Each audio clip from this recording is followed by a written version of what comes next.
Oke, Assalamualaikum warahmatullahi wabarakatuh. Perkenalkan, nama saya Alim Nur Hidayat dengan NIM G002306 dari kelompok SGDB1 atau SGD11. Oke, setelah beberapa waktu setelah video-video sebelumnya kita membahas tentang banyak hal seperti ACL injury, plexus brachialis, dan lain-lain sebagainya. Di sini kita akan membahas sebuah materi baru yaitu mengenai rotator cuff dan juga ekstremitas inferior.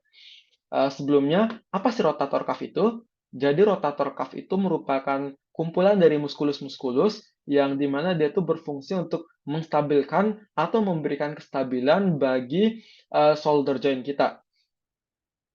Kemudian lanjut, rotator cuff sendiri ini merupakan kumpulan dari 4 muskulus, bisa dilihat di sini. Yang pertama ini ada muskulus infraspinatus di bagian yang sini. Kemudian yang kedua itu ada muskulus teres minor, bagian yang ini. Kemudian ada musculus supraspinatus di bagian yang ini. Dan yang terakhir itu ada musculus subscapularis. Oke, untuk menghafalnya sendiri aku punya sebuah cara yaitu dengan menggunakan jembatan keledai, di mana 4 otot ini kita bisa bikin sebuah pemendekan yaitu SITS atau disingkat SITS. Yang pertama S-nya itu bisa berupa supraspinatus, lalu yang kedua I-nya itu bisa berupa infraspinatus, lalu T-nya itu bisa berupa teres minor, dan yang terakhir itu ada subscapularis. S-nya itu bisa berupa subscapularis. Jadi SITS, supraspinatus, infraspinatus, teres minor, dan juga subscapularis. Oke, lanjut. Di selanjutnya kita akan membahas mengenai inervasi, origo, insersio, dan juga gerakan yang dihasilkan dari 4 muskulus penyusunan tadi. Yang pertama di sini kita akan membahas mengenai muskulus teres minor terlebih dahulu. Jadi muskulus teres minor itu dia berorigo dengan margo axillaris scapula, dan juga berinsersio dengan tuberculum majus humeri. Nah, untuk inervasinya sendiri, si musculus teres minor tadi itu dia diinervasi oleh nervus axillaris. Nih, nervus axillaris di bagian sini. Lalu dia akan menghasilkan gerakan yang namanya lateral rotasi brachium. Oke, selanjutnya ada musculus subscapularis.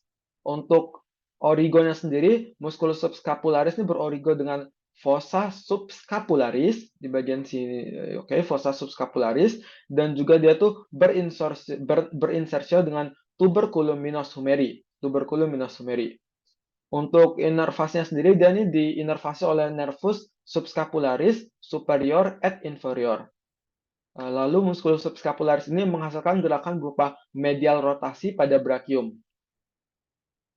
Oke, lanjut yang ketiga ada musculus infraspinatus.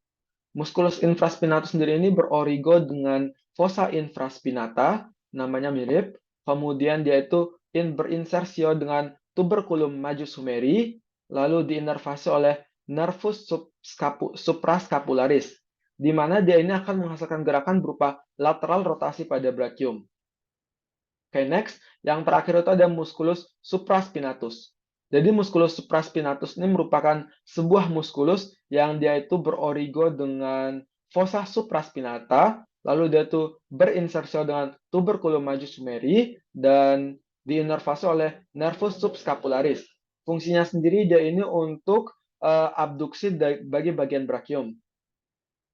Oke, lanjut pada kelainan di bagian ini. Nah, kelainan yang paling sering itu ada dua, yaitu pada rotator cuff ada dua kelainan yang paling sering terjadi, yaitu ada impaksi dan juga tendinopati. Nah, muskulus yang paling sering terkena impaksi itu adalah muskulus supraspinatus, di mana dia ini bisa terjadi impaksi saat memiliki ukuran saat dia itu mengalami pembengkakan pada muskulusnya, atau juga cairan yang berlebihan dalam bursa subscapularis atau subacromialis dan subdeltoidea, atau terdapat tonjolan taji subacromialis yang dapat menyebabkan impaksi. Oke, next. Di sini ada muskulus dan juga inervasi serta fungsi dari regio femur. Yang pertama kita bisa lihat dulu dari regio femur anterior tuh kita menemukan musculus iliopsoas, di mana dia ini disusun oleh musculus iliacus yang diinervasi oleh nervus femoralis menghasilkan gerakan fleksi tungkai atas. Kemudian ada musculus psoas major et minor. Dia ini diinervasi oleh plexus lumbalis dan juga fungsinya itu sebagai fleksi bagi tungkai atas. Oke, lanjut di musculus bagian quadriceps, dan ini terdiri dari beberapa musculus. Ini ada total 6. Yang pertama itu ada musculus rectus femoris, kemudian ada musculus vastus medialis, lalu ada musculus vastus lateralis, kemudian ada musculus vastus intermedius. Nah, musculus-musculus ini, lalu yang selanjutnya itu ada musculus sartorius. Nah, musculus-musculus ini tuh diinervasi oleh satu nervus yang sama, yaitu nervus femoralis.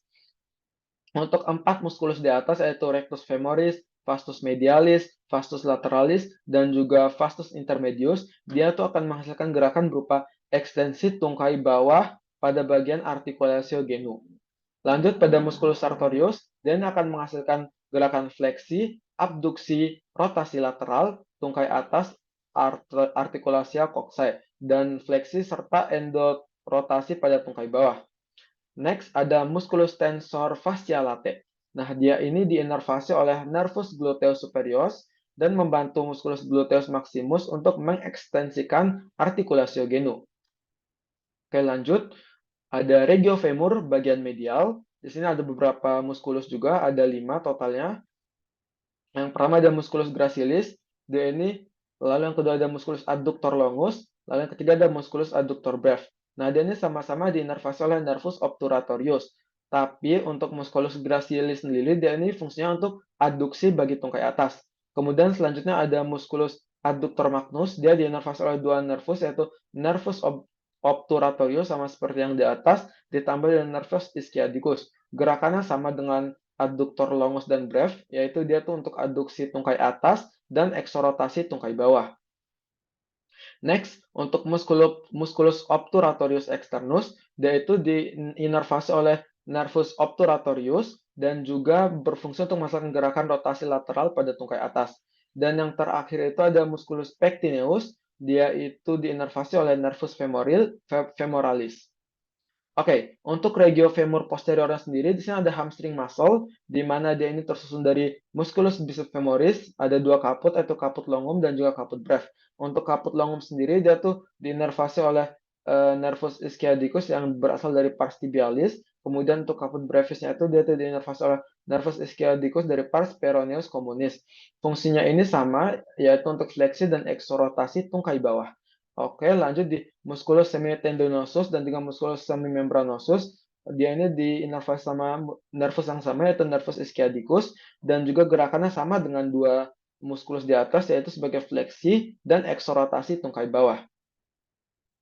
Oke, mungkin cukup sekian teman-teman semuanya. Bila ada salah kata mohon dimaafkan. Untuk video selanjutnya bisa ditunggu. Oke, sekian. Terima kasih. Assalamualaikum warahmatullahi wabarakatuh.